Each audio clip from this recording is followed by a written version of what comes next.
ये happy home multi channel का प्रसारण है सीधे आपके सामने। Focus Hindustan Mumbai news channel पर आप सभी का स्वागत। मैं हूं माजिद सिद्दीकी। दुआ सलाम आदाब, जय भीम। हक और हकीकत को बताने वाले खामोश बैठे हैं, सच बोलने वाले पर इल्ज़ाम। आने वाला वक्त ही बताएगा। वीडियो को आखिर तक देखिए। सबसे पहले फोकस हिंदुस्तान को सब्सक्राइब करें, लाइक करें, शेयर करें और अपने कमेंट जरूर भेजें। समाज को जगाने के लिए आपकी ज़रूरत है। मैं फिर आऊँगा ताज़ा खबरों को लेकर। माजिद सिद्दीकी, जय हिंद।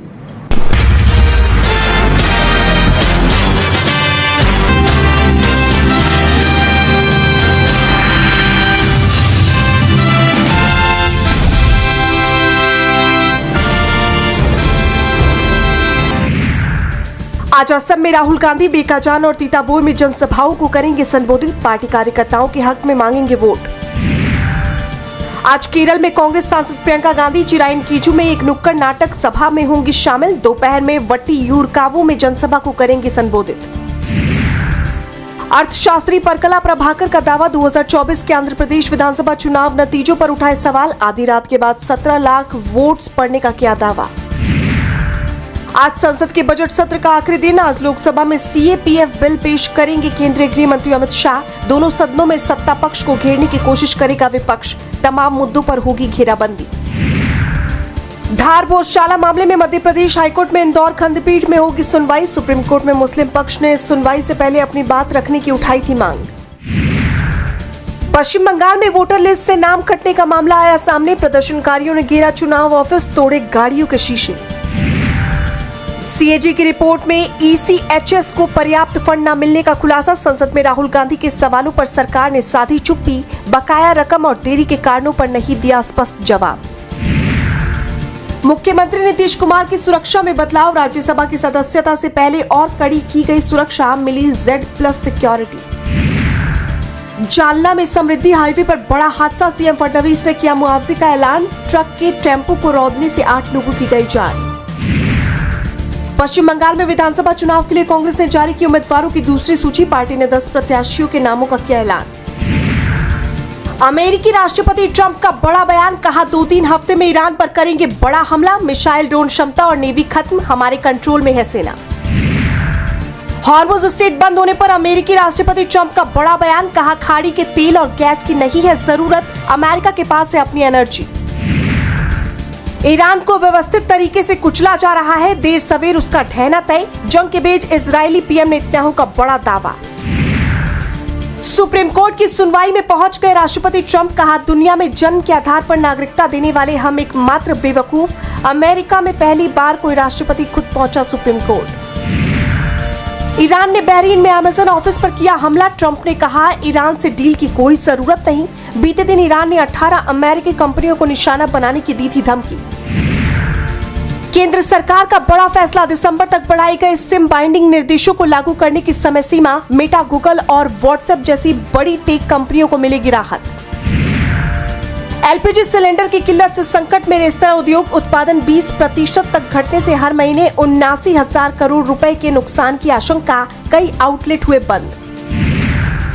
महंगे होते नए स्मार्टफोन के बीच रिफर्बिश्ड फोन की बड़ी मांग। मेमोरी की लागत बढ़ने से फोन की कीमतों में 30% तक का आया उछाल। बिक्री में 9% की गिरावट दर्ज। घरेलू यात्री वाहनों की बिक्री में जबरदस्त उछाल। मार्च में 4.50 लाख वाहनों की थोक बिक्री के साथ दर्ज हुई 16.3% की बढ़त। मारुति सुजुकी की बिक्री 10% बढ़ी। डिजिटल ट्रांजैक्शन में यूपीआई ने रचा कीर्तिमान। मार्च में रिकॉर्ड 22.64 अरब लेन देन के साथ हुआ अब तक का सबसे बड़ा आंकड़ा। 24% की हुई सालाना वृद्धि।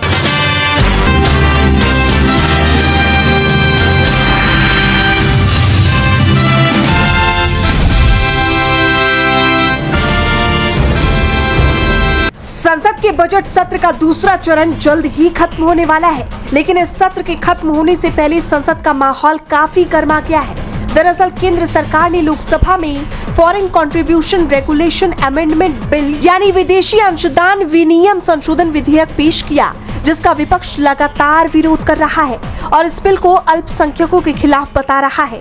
इसी कड़ी में विपक्ष ने संसद के बाहर हाथ में stop targeting NGO and institution लिखे बैनर पोस्टर लेकर जमकर विरोध प्रदर्शन किया और सरकार विरोधी नारेबाजी की। नहीं चलेगा, नहीं चलेगा, भारत संसद झंडा नहीं चलेगा, नहीं चलेगा, नहीं चलेगा, भारत संसद झंडा नहीं चलेगा, नहीं चलेगा, नहीं चलेगा। तो वहीं कांग्रेस महासचिव केसी वेणुगोपाल ने कहा कि एफसीआरए ईसाइयों, अल्पसंख्यकों और एनजीओज के खिलाफ एक लक्षित कानून है। जो एनजीओज भारत के लोगों के लिए अच्छा काम कर रहे हैं, उन्हें इस कानून के जरिए दंडित किया जा रहा है।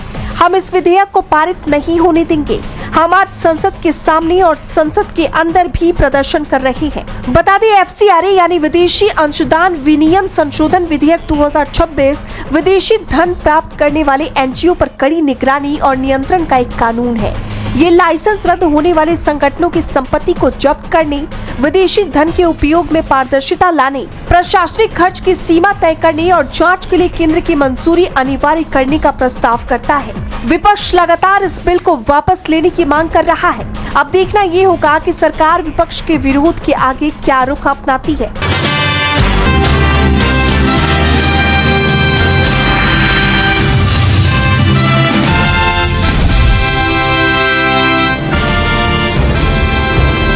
पश्चिम बंगाल में एसआईआर के मुद्दे पर सुप्रीम कोर्ट ने संतोष जाहिर किया है। सीजेआई सूर्यकांत की अध्यक्षता वाली पीठ ने कहा कि वो अब तक हुई प्रगति से खुश है। मामले की अगली सुनवाई और अंतिम फैसला 7 अप्रैल को होगा। वहीं सुनवाई के प्रमुख बिंदुओं की बात करें तो कलकत्ता हाईकोर्ट के मुख्य न्यायाधीश सुजॉय पॉल ने सुप्रीम कोर्ट को पत्र लिखकर जानकारी दी कि अब तक 47 लाख से अधिक दावों और आपत्तियों को निपटारा किया जा चुका है।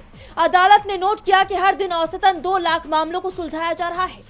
सभी लंबित आपत्तियों पर 7 अप्रैल तक फैसला आने की उम्मीद है। चुनाव आयोग ने 19 अपीलेट ट्रिब्यूनल के गठन और उनके लिए 7 इमारतों के आवंटन की सूचना दी है। कोर्ट ने आयोग को निर्देश दिया कि संबंधित स्टाफ को समय पर भुगतान किया जाए।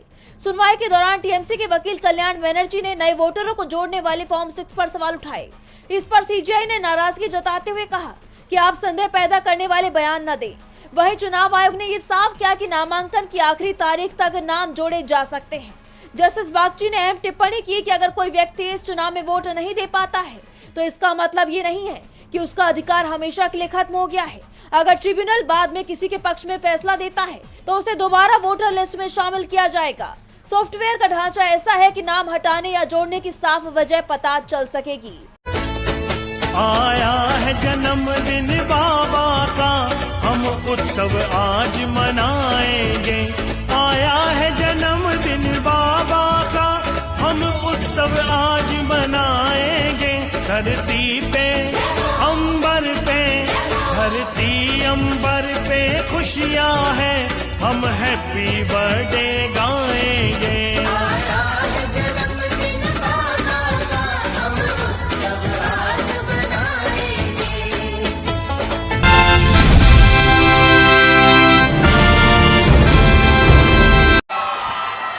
और 50,000 रुपए महिलाओं को बिजनेस चालू करने के लिए, एंटरप्रेन्योर बनने के लिए। ये सब 244A करने के बाद होगा।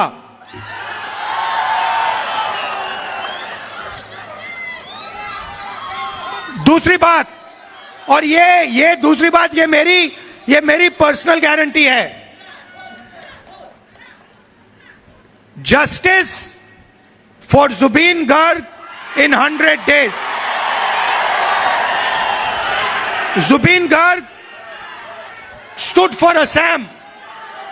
He did not stand for one person, one community, one language, one tradition, one history. He stood for every single person in Assam. We love and respect him. We love and respect him because he reflects the spirit of Assam, the tradition, multicultural, multi-religious tradition of Assam. That is why we are going to give him justice without any doubt, with 100% certainty. तीसरी बात, जो आपका temporary पट्टा होता है, एक्सकोनिया पट्टा, उसको हम परमानेंट मियादी पट्टा में बदल देंगे। 10 लाख लोगों को हम परमानेंट पट्टा देंगे, मियादी पट्टा देंगे। सीनियर सिटीजन्स को 1250 rupees pension every month and dedicated ministry for them.